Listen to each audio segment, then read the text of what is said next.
Hello miss Sridevi, അനന്തം മാഷെ കാണാൻ പോയിട്ട് വരികയായിരിക്കും അല്ലേ? അനന്തം മാഷ് വളരെ നല്ലവനാ. പിന്നെ കല്യാണത്തിന് വിളിക്കണം. വിളിച്ചില്ലെങ്കിൽ ഞാൻ വരും. മംഗളാശംസകൾ നേരെ. കഴിവേടെ മോളെ, നിന്നെ ഞാൻ കണ്ടോളാം. നീ നന്നായി പഠിക്കുന്നില്ലേ മോളെ? എങ്ങനെ പഠിക്കാതിരിക്കും? അനന്തം മാഷല്ലേ പഠിപ്പിക്കുന്നത്. ഓ, ഇനി മാഷെന്ന് വിളിക്കാൻ പറ്റില്ലല്ലോ. ഞാൻ എന്താ ചേച്ചി വിളിക്കേണ്ടത്? ചേട്ടാന്നല്ലേ? നീ എന്തായി പറയുന്നത്? റഷീദ് എന്റെ അടുത്ത് പറഞ്ഞല്ലോ മാഷി ചേച്ചിയെ കാണാൻ വരുമെന്ന്. മോക്ക് ഇത്രയായിട്ടും ഈ ചേച്ചിയെ മനസ്സിലായില്ലേ? നീ ഇടന്ന് ഉറങ്ങാൻ നോക്ക്. ചേച്ചി, ഞാനൊന്ന് ചോദിക്കട്ടെ? ഒന്നും ചോദിക്കണ്ട, മര്യാദയ്ക്ക് ഇടന്ന് ഉറങ്ങാൻ നോക്ക്. എനിക്കറിയാം, മാഷെക്കുറിച്ച് ചോദിച്ചപ്പോ ചേച്ചിയുടെ ഒരു ഗൗരവം. ഇങ്ങോട്ട് തന്നെയല്ലേ വരാൻ പോകുന്നത്, ഞാൻ വച്ചിട്ടുണ്ട്.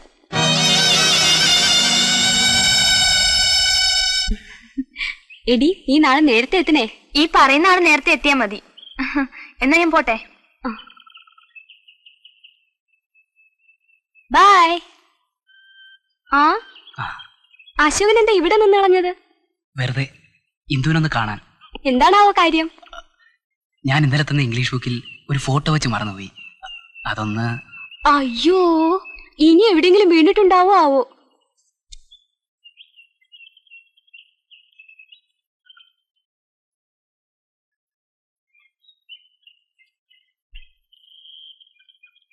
അയ്യോ, ഇതിലില്ലല്ലോ. അത് ഇവിടെ.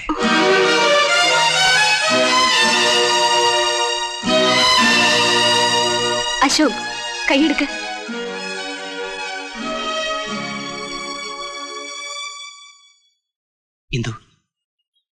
ഇന്ദുവിന് എന്നെ ഇഷ്ടമല്ലേ?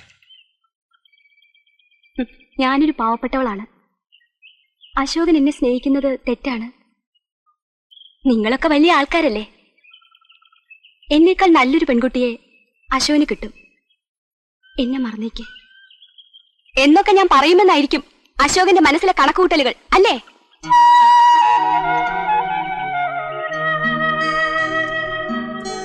അശോക്, ഒരു പെൺകുട്ടി ഒരു ആൺകുട്ടിയോട് ഒന്ന് ചിരിച്ചാൽ, സംസാരിച്ചാൽ അതവളെ പ്രേമിക്കാനുള്ള ലൈസൻസ് എന്നാണോ നിങ്ങളുടെയൊക്കെ ധാരണ?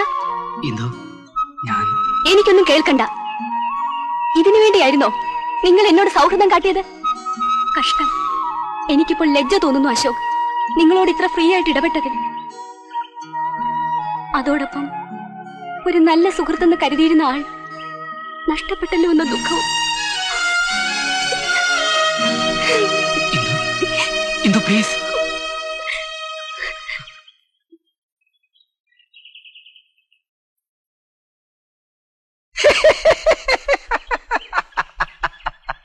കുഴപ്പമില്ല, ഞാനേ കണ്ടിട്ടുള്ളൂ.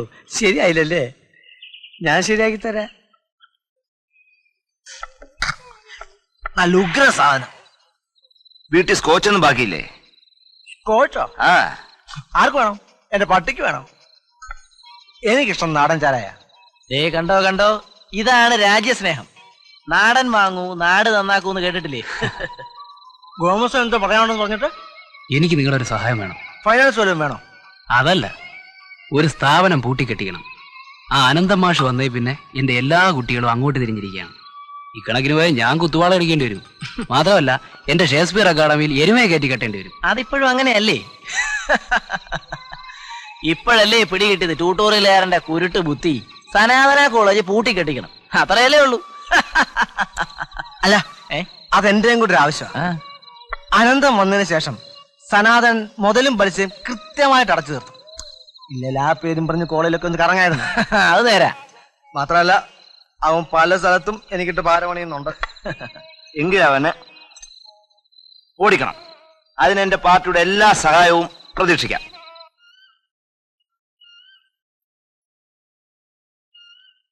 നീ എന്തോ പറയണമെന്ന് പറഞ്ഞിട്ട് എന്താ ഒന്നും പറയാത്തത്? ഇന്ദു, ഞാൻ പഠിത്തം നിർത്തിയാലോ എന്ന് ആലോചിക്കായിരുന്നു. എന്താ ഇപ്പൊ അങ്ങനെ തോന്നാൻ? നിനക്ക് എന്തു പറ്റി? കുറെ നാളായി നിന്നെ ഞാൻ ശ്രദ്ധിക്കുന്നു. എടി, ഞാനൊരാളെ ഇഷ്ടപ്പെടുന്നു.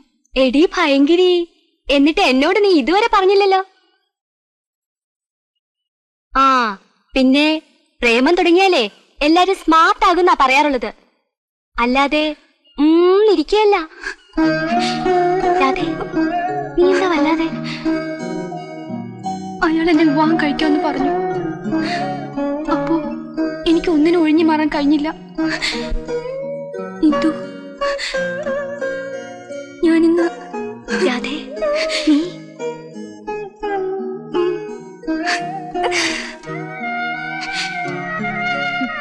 ഞാൻ കരുതി ഇക്കാര്യത്തിൽ നിന്നെ ആർക്കും തോൽപ്പിക്കാൻ കഴിയില്ലെന്ന്. പക്ഷേ അയാൾ എന്നെ വിവാഹം കഴിക്കാമെന്ന് സമ്മതിച്ചോണ്ടാ ഞാനിങ്ങനെ. എന്നെ വിവാഹം കഴിച്ചില്ലെങ്കിൽ ഞാൻ ജീവിച്ചിരിക്കില്ല. നീ എന്തിനാ ഇങ്ങനെയൊക്കെ ചിന്തിക്കുന്നത്? അല്ല, ആരാ അയാൾ? അത് ഞാൻ പിന്നെ പറയാം. ഞാൻ വരട്ടെ. രാധേ, നീ ധൈര്യമായിട്ട് പോ. തീർച്ചയായും അയാൾ നിന്നെ കല്യാണം കഴിക്കും. കല്യാണം കഴിക്കാനോ? ആരെ? എന്റെ മോള് രാധേ. രാധേ ഞാൻ കല്യാണം കഴിക്കാനോ? എന്ത് ഭ്രാന്താണല്ലോ നിങ്ങൾ ഈ പറയുന്നത്? മോനെ, ആട്ടെ, ഏത് മുറയിലാണ് ഞാൻ നിങ്ങളുടെ മോളെ കല്യാണം കഴിക്കേണ്ടത്? കുഞ്ഞല്ലേ എന്റെ മോളെ കല്യാണം കഴിക്കാമെന്ന് പറഞ്ഞത്. അവളിന്ന് ഗർഭിണിയാണ്. ഇത് നല്ല കൂത്ത്. ചേച്ചി, പെൺകുട്ടികളാകുമ്പോ ഗർഭിണികളാകും, പ്രസവിക്കും, ഇല്ലെന്ന് ഞാൻ പറഞ്ഞോ? ഇതൊക്കെ സ്വാഭാവികല്ലേ? കുഞ്ഞു തന്നെയാണോ ഈ പറയുന്നത്? അല്ല, എന്റെ പ്രേതം. അല്ലേ, രാവിലെ വന്ന് അലമുണ്ടാക്കാൻ സ്ഥലം കാലിയാക്കാൻ നോക്ക്. ദ്രോഹി, കെട്ടും പൊട്ടും തിരിയാത്ത എന്റെ കുഞ്ഞിനെ പറഞ്ഞു മയക്കി കാര്യം കണ്ടിട്ട് കാല് മാറുന്നോ? വെറുതെ ഒന്നും അല്ലല്ലോ. ഞാൻ ദുബായി പോയി സമ്പാദിച്ച പൈസ അമ്മയും മോളും എന്തുമാത്രം തിന്നു. പിന്നെ ഈ ഉടുത്തിരിക്കുന്ന തുണി പോലും ഞാൻ മേടിച്ചെന്നതല്ലേ? അപ്പൊ നോക്കണായിരുന്നു. പിന്നെ എന്റെ കണക്കനുസരിച്ച് ഈ വക കാര്യങ്ങളില് ഇപ്പൊ പറ്റിയിരിക്കുന്നത് തന്നെ അല്പം കൂടുതലാണ്. അപ്പോ എന്റെ മോള് അതിന് വേറെ മാർഗമുണ്ട്. ഇവിടെ ബസ് സ്റ്റാൻഡിനടുത്തൊരു വല്യമ്മയുണ്ട്. എന്റെ കേസാണെന്ന് പറഞ്ഞാൽ മതി. വീട്ടിൽ വന്ന് കാര്യം സാധിച്ചു ഇരി ചെവി അറിയത്തില്ല. എടെ കാലമാടാ, എന്റെ കൊച്ചിനെ വഞ്ചിച്ച നീ പുഴത്ത് ചാവോടാ.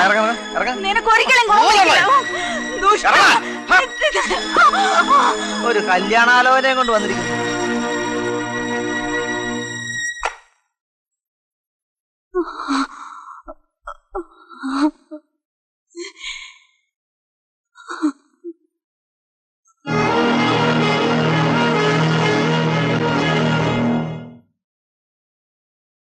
എവിടെ കൊച്ച്?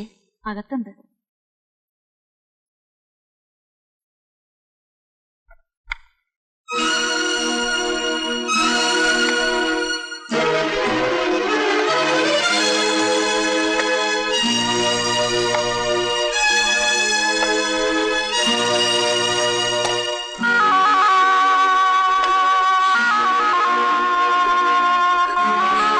പേടിക്കാനൊന്നും ഇല്ലടി കൊച്ചേ, ഞാനിത് എത്ര ചെയ്തിട്ടുള്ളതാ.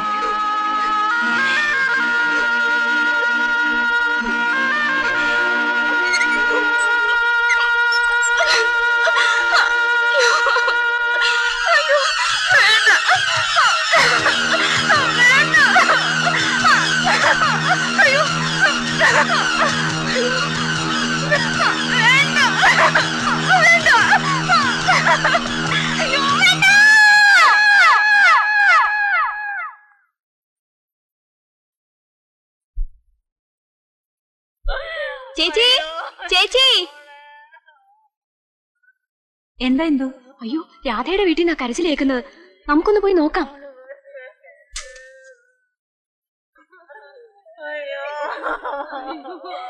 അച്ഛാ, രാധയുടെ വീട്ടിലല്ലേ കരച്ചിൽ കേൾക്കുന്നത്? അവിടെ എന്താ അച്ഛാ? ഒന്നും പറയണ്ട മോളെ. ആ പെണ്ണ് കയറി ഒരു അബദ്ധം കാണിച്ചിരിക്കുക. രാവിലെ തള്ള എന്ന് നോക്കുമ്പോ അവള് തൂങ്ങി നിൽക്കുക.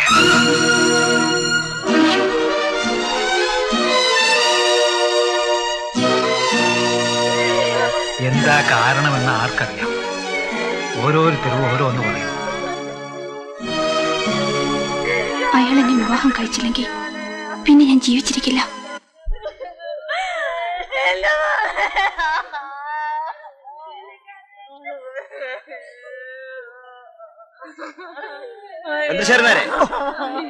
ആനായിരുന്നു, പേടിച്ചു പോലോടൂ. അല്ല, എന്താ കാര്യം അറിയാൻ വേണ്ടി വന്നതാ. അങ്ങോട്ടും നോക്ക്, അവിടെ തൂങ്ങി നിപ്പുണ്ട്. അയ്യോ, വലിയ കഷ്ടമായി പോയല്ലോ. ഈ പെണ്ണിന് എന്താ ഇങ്ങനെ തോന്നാൻ കാരണം? എടോ, താനൊക്കെ പാർട്ടിയും തേങ്ങാക്കൊലയും എന്നൊക്കെ പറഞ്ഞ് നാടുകൾ നടപ്പണല്ലോ. വല്ല പ്രയോജനമുണ്ടോ? കണ്ട അലവലാതൊക്കെ കയറി നിരങ്ങാൻ താനൊക്കെ നിന്ന് കൊടുത്തല്ലോടൂ. ഞാനിന്നല്ലെങ്കിൽ നാളെ അങ്ങ് പോകും. ദുബായിലെങ്ങാനും ആയിരിക്കേണ്ടിരുന്നു. കാലയെ പിടിച്ച് ഒറ്റ കീറല. നിങ്ങൾ ആരെയാ പറയണേ?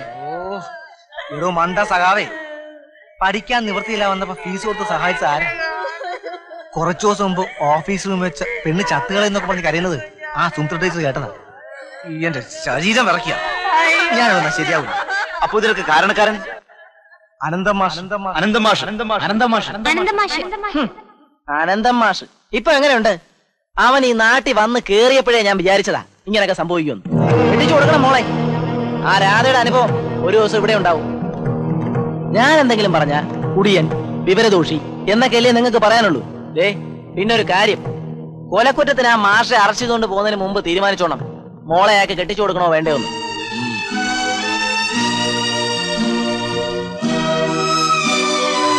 ഈശ്വര